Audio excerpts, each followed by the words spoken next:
The filmmaker that for years has defined and redefined the word quirky is back with his latest work at the London Film Festival. This is my review of Wes Anderson's The French Dispatch.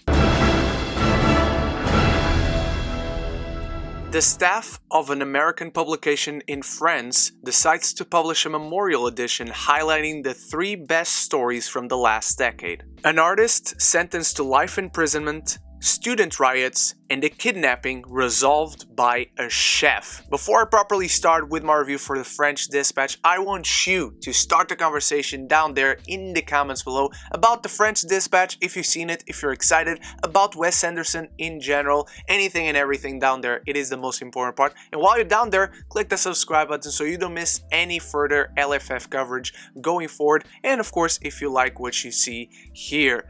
I was very disappointed in this film. I'm a huge Wes Anderson fan, don't get me wrong. I love his work.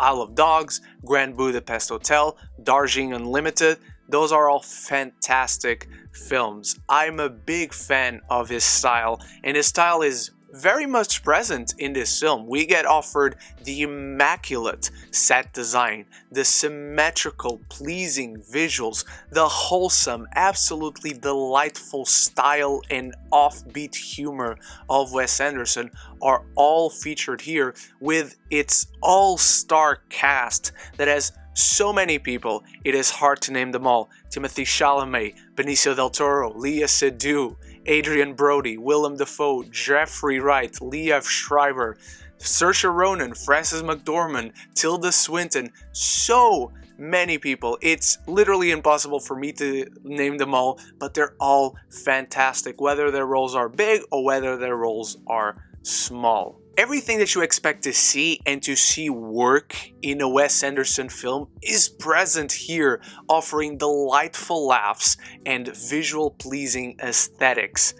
The film is framed as the editor-in-chief of The French Dispatch dies, and then you have to collect all these stories, and we see these 3 small stories happening. The middle one, starring Timothée Chalamet and Frances McDormand, is my least favorite. I think it just meanders a lot. It doesn't really go anywhere.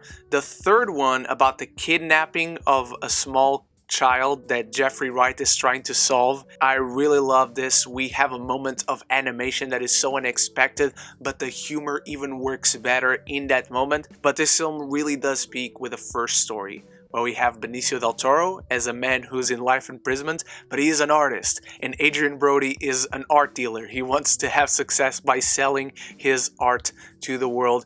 It's exactly the typical Wes Anderson-y offbeat story that you expect to see and you love if you love his style, and I love this story. The biggest issue that I had with this film is that I had these chuckles. I was delighted as I watched it, but I didn't really take away too much from the film. Throughout the entire film, I kept asking myself, why these stories?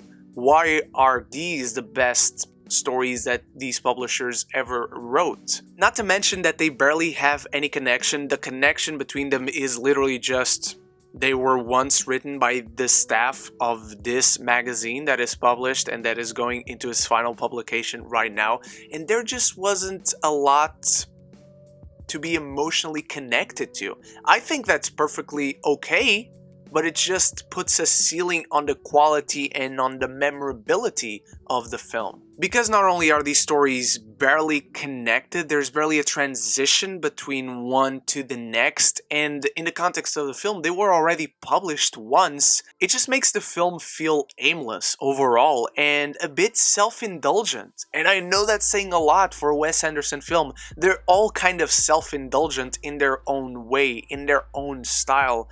But this one just left me feeling hollow. It left me appreciating the surface level aspects and technical qualities of Wes Anderson as a storyteller, as a director, but I just didn't take a lot away from it.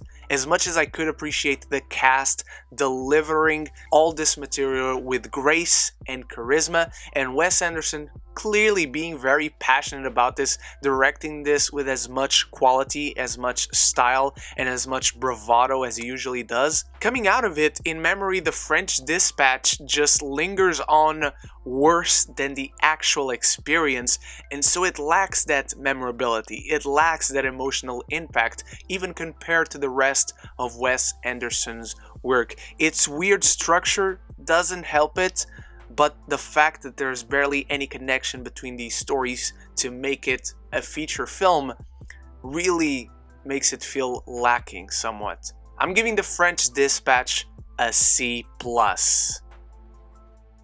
I never expected to give this grade to a Wes Anderson film, if I'm totally honest, but I just couldn't be that interested. I was curious, I was delighted, I had a smile on my face, but I was never invested, if that makes sense.